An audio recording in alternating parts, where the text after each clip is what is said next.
নমস্কার, আমি ডলি মণ্ডল। আজ আমরা প্রভাত কুমার মুখোপাধ্যায়ের বিবাহের বিজ্ঞাপনের শেষ অর্থাৎ তৃতীয় পরিচ্ছেদ নিয়ে হাজির হয়েছি। আশা করছি আপনাদের আগের পরিচ্ছেদ দুটো শুনতে ভালো লেগেছে। আমি ক্ষমা চেয়ে নেব, অসুস্থতার কারণে আমার কণ্ঠস্বর কিছুটা বিকৃত হয়ে যেতে পারে, মার্জনা করে দেবেন। শুরু করা যাক আজকের পাঠ প্রভাত কুমার মুখোপাধ্যায়ের বিবাহের বিজ্ঞাপনের অন্তিম পরিচ্ছেদ, তৃতীয় পরিচ্ছেদ। অপরাহ্নকাল গোড়াবাজারের সেই বৈঠকখানাটিতে অর্ধ শয়ন অবস্থায় রাম অবতার ধূমপান করিতেছে এবং মাঝে মাঝে রাজপথের পানে সতৃষ্ণ দৃষ্টি নিক্ষেপ করিতেছে। ডাকওয়ালার আসিবার আর বিলম্ব নাই। আজ 2 দিন হইতে রাম অবতার এই প্রকার সপ্রতীক্ষ, কারণ এখনও পত্রের উত্তর আসে নাই। ডাকওয়ালা আসিয়া একখানি পত্র এবং একটি প্যাকেট দিয়া গেল। হস্তাক্ষর অপরিচিত, বেনারস সিটির মোহর রহিয়াছে। হর্ষোৎফুল্ল হইয়া রাম অবতার তক্তপোষের ওপর উঠিয়া বসিল। প্রথমেই প্যাকেটটি উন্মুক্ত করিল। ফটোগ্রাফ, সুন্দরী যুবতীর মনোজ্ঞ সুন্দর ছবি। সতৃষ্ণ নয়নে রাম অবতার ছবিখানির প্রতি চাহিয়া রহিল। পার্সি মহিলাদের ধরনের শাড়িখানি পরিহিত। বরম সমাজীদের স্ত্রী কন্যারা এইরূপ ধরনের শাড়ি পরিধান করে বটে, তাহা সে রেলে যাতায়াতের সময় অনেকবার দেখিয়াছে। মুখ চক্ষুর গঠন কি সুন্দর! রাম অবতার মনে মনে বলিতে লাগিল, বাহ কি বাহ, বাহ রে বাহ। ছবিখানি রাখিয়া সে পত্রখানি খুলিল। তাহাতে এইরূপ লেখা ছিল, মহাশয়, আপনার পত্রিকা প্রাপ্ত হইয়াছি। আগামী শনিবার সন্ধ্যার গাড়িতে যদি আপনি আসেন তবে উত্তম হয়। আপনার সঙ্গে সাক্ষাৎ পরিচয় হইলে তবে অন্যান্য কথাবার্তা হইবে। আমি সম্প্রতি বাড়ি বদল করিয়াছি, সুতরাং কেদারঘাটের বাড়িতে আসিবেন না। আমি স্টেশনে লোক পাঠাইয়া দিব, আপনাকে সঙ্গে করিয়া লইয়া আসিবে। ওই দিন সন্ধ্যাকালে আমার আলয়ে আপনি ভোজন করিলে অত্যন্ত সুখী হইব। ফটোগ্রাফ পাঠাইলাম, লালা মুরলীধর লাল। পত্র রাখিয়া আবার ফটোগ্রাফখানি লইয়া রাম অবতার দেখিতে লাগিল। একটি বাহু পার্শ্বদেশে লম্বিত, অপরটির অর্ধস্থিতভাবে শাড়িখানির এক অংশ ধরিয়াছে। চক্ষু যুগল যেন হাস্যপূর্ণ। ভাবিতে লাগিল, ইহার সহিত আলাপ হইলে কি মজাদারি হইবে। ভ্রু কুঞ্চিত করিয়া রাম অবতার ভাবিল, লিখিয়াছে শনিবার সন্ধ্যার গাড়িতে যাইতে। সে আরও 2 দিন বিলম্ব। কেন শনিবার না লিখিয়া শুক্রবার লিখিল না কেন? হ্যাঁ, যা হোক, এই 2 দিনে ভালো করিয়া প্রস্তুত হইতে হবে। শনিবার দিন আহারাদি শেষ করিয়া রাম অবতার বাড়িতে বলিল, একবার কাশীজি দর্শন করিয়া আসি, বুঝলে? বলিয়া নিজ কেশ বিন্যাস করিতে প্রবৃত্তি হইল। এইরূপভাবে বেশ করিয়া যাইতে হইবে যে প্রথম দর্শনে কুমারীর মনে প্রণয় সঞ্চার হয়। ভালো রেশমি চাপকান বাহির করিয়া রাম অবতার সযত্নে পরিধান করিল। জরির কাজ করা সুন্দর মখমলের টুপি লইয়া মাথায় দিল। দিল্লি হইতে আনিত সুকোমল রঙিন জুতায় স্বীয় পদদ্বয়ে শোভা বৃদ্ধি করিল। উৎকৃষ্ট হেনার আতর লইয়া রুমালে মাখাইল। নিজের গুমফে ও ভ্রুজগলেও খেঞ্চিত লাগাইয়া দিল। কয়দিন কাশিতে থাকিতে হইবে তাহার স্থিরতা নাই, তো খরচপত্র একটু ভালো করিয়াই লইতে হইবে। তাই 200 টাকাও নিজের সঙ্গে লইল। সোনার ঘড়ি, সোনার চেন এবং হীরকের অঙ্গুরীও পরিধান করিয়া স্টেশন অভিমুখে রওনা হইল। রেলগাড়িতে তাহার মনে হইতে লাগিল, যুবতীটির সঙ্গে সাক্ষাৎ হইলে তাহার সঙ্গে কি প্রকারে সম্ভাষণ করিতে হইবে। ইংরেজি ধরনের এক প্রকার কোর্টশিপ হয়, তাহার সে অবগত ছিল মাত্র, কিন্তু তাহার প্রণালীর বিষয়ে কিছুই জানিত না। ইংরেজি উপন্যাসাদি সে কখনো পাঠ করে নাই। তবে লাল হীরা কি কথা, লেলা মজনু, গুল ই বাকাওয়ালি প্রভৃতি তাহার পড়া ছিল। ভাবিল তত্তৎ গ্রন্থে বর্ণিত প্রথা অবলম্বন করিলে বোধহয় অসঙ্গত হইবে না। কেবল প্রথম প্রথম একটু আত্মসংযম দেখানোই ভালো। প্রথমে আমাদের তু না বলিয়া সম্মানের আপ বলাই সমীচীন হইবে, কারণ এই সকল মহিলা শিক্ষিতা এবং সভ্যতা প্রাপ্তা কিনা। কথাটা হইতেছে এরূপ কোনো সম্ভাষণ না করা হয় যাহাতে সে বিরক্ত হয়। 2-4 দিন যাতায়াতের পর একদিন নির্জনে পেয়ারি বলিয়া সম্ভাষণ করিলে বোধহয় অন্যায় হইবে না। রাম অবতার মনে মনে এইরূপ পর্যালোচনা ও ভবিষ্যৎ সুখ কল্পনা করিতেছে। ক্রমে গাড়ি আসিয়া রাজঘাট স্টেশনে পৌঁছিল। রাম অবতার গাড়ি থেকে নামিয়া ইতস্তত দৃষ্টি নিক্ষেপ করিতেছে। এমন সময় একটি যুবক তাহার নিকট আসিয়া দাঁড়াইল। যুবকটি উত্তরীয় ও পাঞ্জাবি কামিজ আবিরের রঙে রঞ্জিত। যুবকটি আসিয়া বলিল, এই আপনার নাম কি লালা রাম অবতার লাল? হ্যাঁ, আপনার নাম কি? কিশোর প্রসাদ, আমি লালা মুরলীধর লালের ভ্রাতুষ্পুত্র। আমি আপনাকে লইতে আসিয়াছি বলিয়া সমাদর করিয়া সে রাম অবতারকে বাহিরে লইয়া গেল। সেখানে একখানা গাড়ি দাঁড়াইয়াছিল।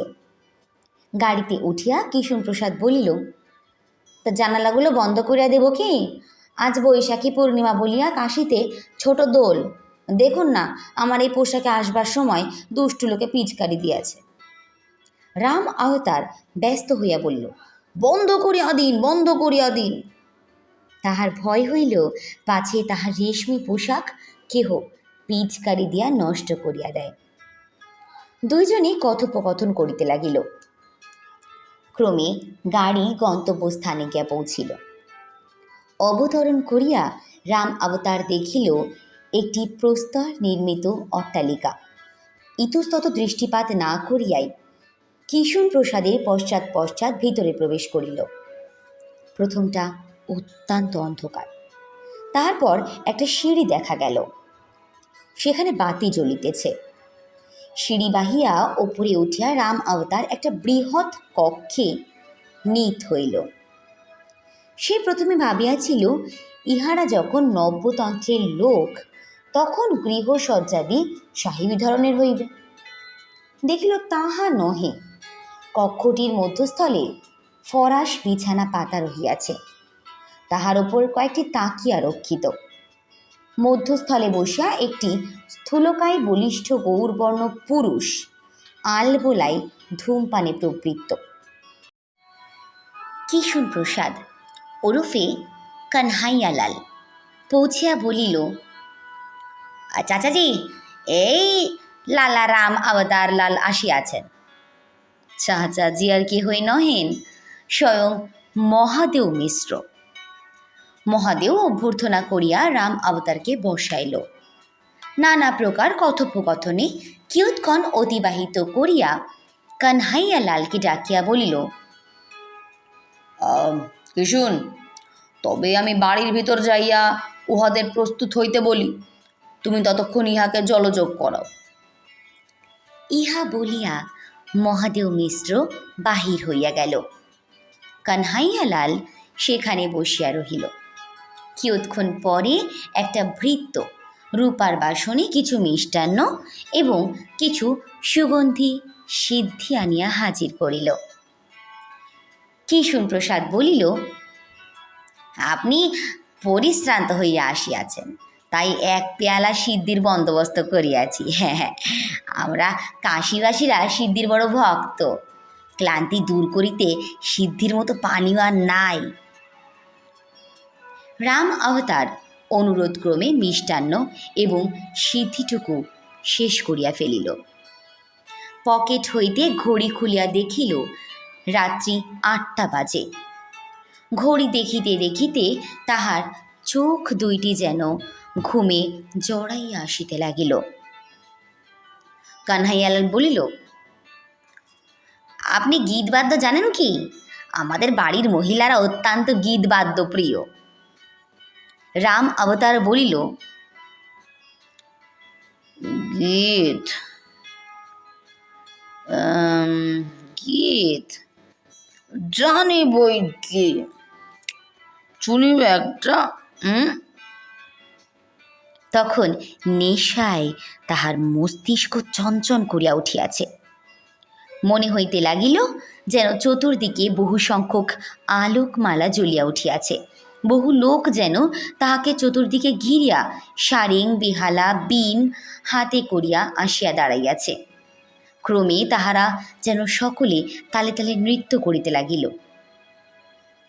রাম অবতার উঠিয়া দাঁড়াইয়া বলিল, গীত গীত শুনিবে একটা, শুনিবে গীত বলিয়া চক্ষু মুদ্রিত করিয়া আরম্ভ করিল। बता दे सखी कौन गली गए मेरे श्याम, गोकुल ढूढ़ी वृंदावन ढो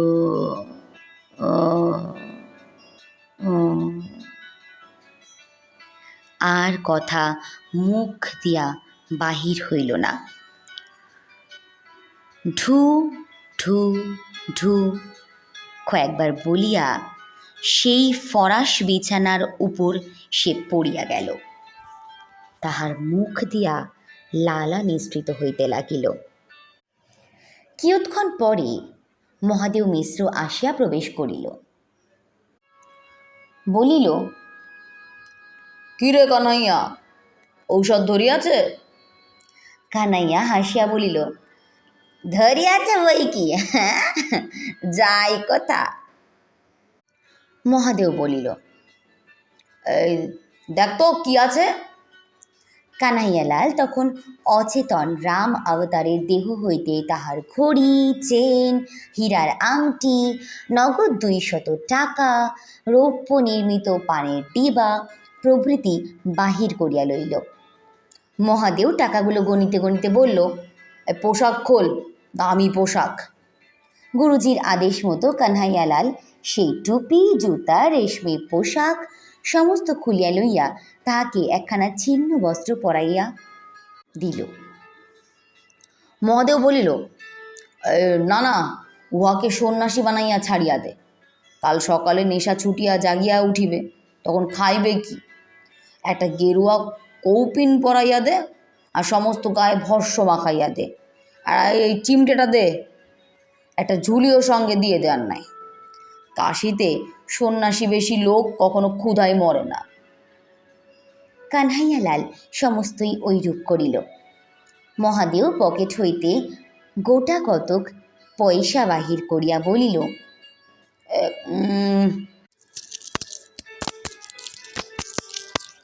এই দে, এই পয়সা কটা ঝুলিতে দে।